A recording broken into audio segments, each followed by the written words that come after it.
Experts say the world's approaching a tipping point in the spread of coronavirus. A coroner finds dangerous safety practices in Queensland's Dreamworld River Rapids tragedy. And a Kiwi's daylight excursion spells trouble for wildlife in Northland's drought.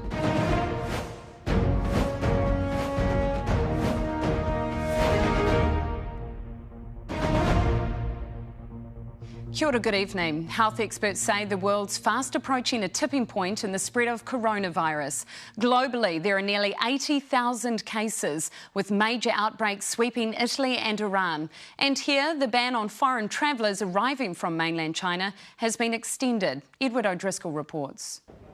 Italy on edge. Passengers through Milan airport subject to compulsory screening as authorities desperately trying to contain COVID-19's rapid spread through the country's north. 50,000 people in 12 towns in the Veneto and Lombardy regions have been put in lockdown. 3 dead and more than 150 cases confirmed there. It's the worst outbreak of the virus in Europe. We and the health authorities are unable to locate patient zero, he said. The only concrete and valid measure to be taken was to close these territories. Officials here have been monitoring the virus's global spread. Cabinet now extending the ban on travellers from mainland China for another 8 days. Given its spread across approximately 28 countries around the world, it is highly likely that COVID-19 will eventually come to New Zealand. But these preparations mean we will be in a better position when it does.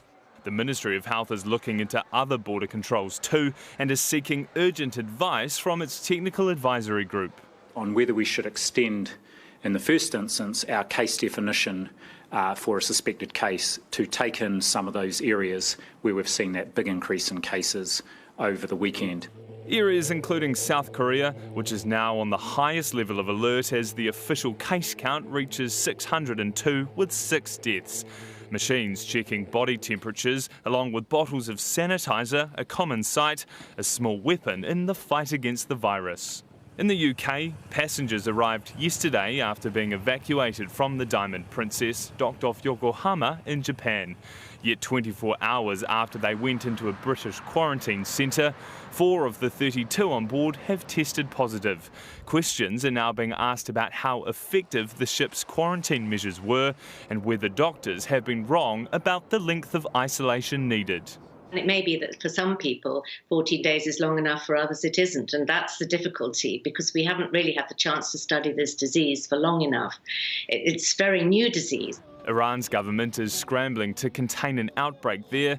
8 people are dead and 43 cases confirmed, but there are concerns many infections are going undetected. Turkey, Armenia and Pakistan have closed their borders as a result. With hopes of containment now dashed, the race is on to prevent COVID-19 from becoming the next global pandemic. Edward O'Driscoll, Newshub. A coroner investigating the deaths of 4 people killed on a Dreamworld ride on the Gold Coast says it was simply a matter of time before a fatal accident occurred at the theme park. New Zealand woman Cindy Lowe was among those who died when a water pump failed on the River Rapids ride in 2016, flipping their raft. The coroner also recommended authorities consider prosecuting Dreamworld owners. Channel 7's Chris Reason reports. The tragedy that turned Dreamworld to the stuff of nightmares. The Thunder River Rapids ride, the most popular in the park, today declared an accident waiting to happen. It was simply a matter of time. That time came on the 25th of October 2016. After 59 witnesses and 6 weeks of hearings, the coroner was scathing of Dreamworld. There is no evidence that Dreamworld ever conducted a proper engineering risk assessment of the ride in its 30 years of commission. The accident claimed the lives of Kate Goodchild, her brother Luke Dorset, his partner Ruzi Aragi and Cindy Lowe, all thrown into the mechanised conveyor when their raft flipped after colliding with one that had stalled. The malfunction, the 5th in a week, the 3rd that day. Why safety action was not taken earlier that day, I find very difficult to understand. A systemic failure, he said. Safety procedures frighteningly unsophisticated. It was clearly unsound and dangerous.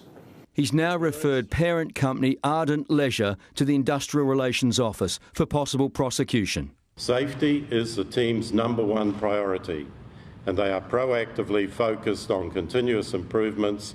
The victims' families told the court the impact had been profound. Cindy Lowe's brother carefully placed her photo before he spoke. Have also developed a drinking problem and anger management issues as my world has been flipped on its head. From Kate and Luke's mother, we now celebrate birthdays, Mother's Day and Christmas at the cemetery. The coroner revealed the failures went back decades, similar faults in 2001 and 2004. The record keeping, document management and interdepartmental communication at Dreamworld was dire. Here at Ardent Leisure HQ, both the CEO and the chairman at the time are now gone, but the coroner took a swipe at the executive, saying such a culpable culture could only have existed when the leadership from boardroom down was careless with safety.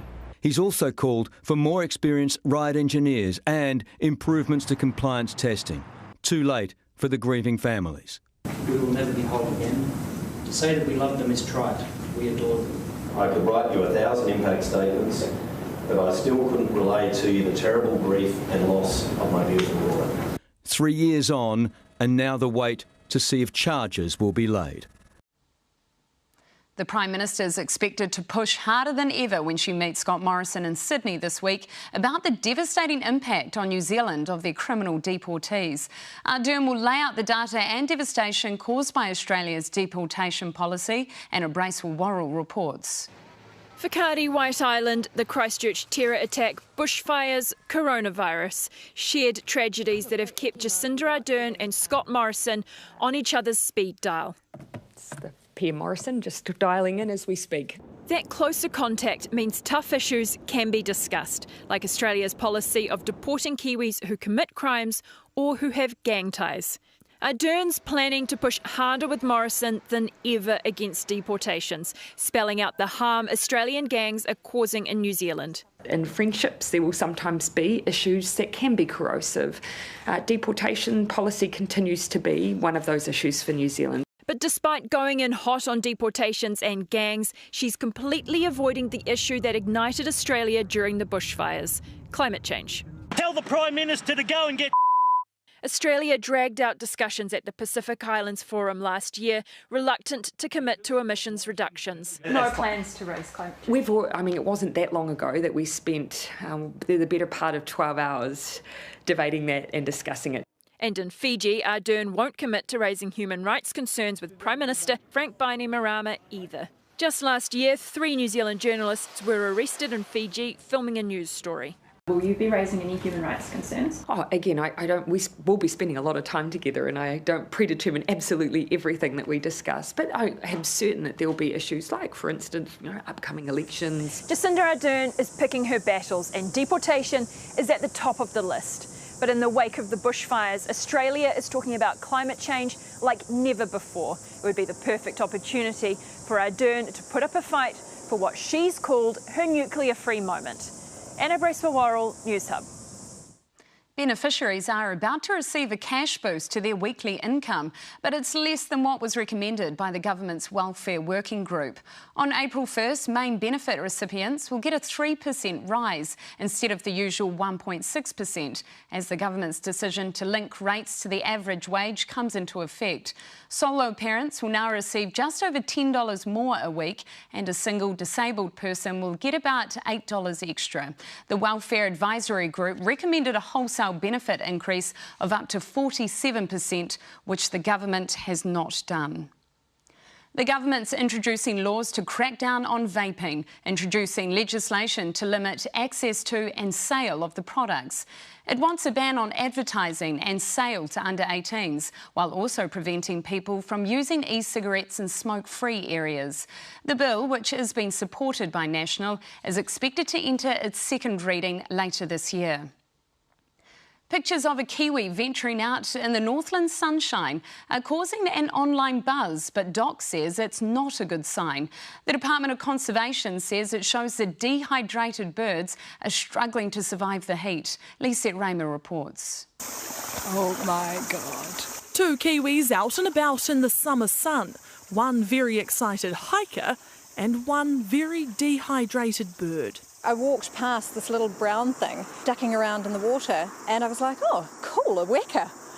with a really long beak. It was a pinch-yourself moment for Mia Lloyd, who filmed in disbelief as the kiwi cooled off in an Auckland stream in broad daylight. For about a week after I filmed that bird, I didn't even introduce myself to people. I was like, want to see something cool? And I held on to it like treasure. And then I thought, actually, this needs to be shared because it is, really special. But Doc says it's also really scary. Kiwi are struggling to survive this scorching summer. We're seeing a significantly higher number of kiwi wandering during the day, having to come into care to be treated for dehydration, or showing up where they've died from malnutrition or dehydration. The dry, hard ground makes it too difficult for kiwi to probe for food, which is also where they get their moisture. So they're having to venture out of their natural habitat, putting them at greater risk of being hit by a car, attacked by a dog, and encountering humans. I really don't want people to just go flying around where they think kiwi might be and disrupt birds that may already be in distress. Because a once-in-a-lifetime experience for one kiwi means something very different for the other. Lisette Raymer, Newshub.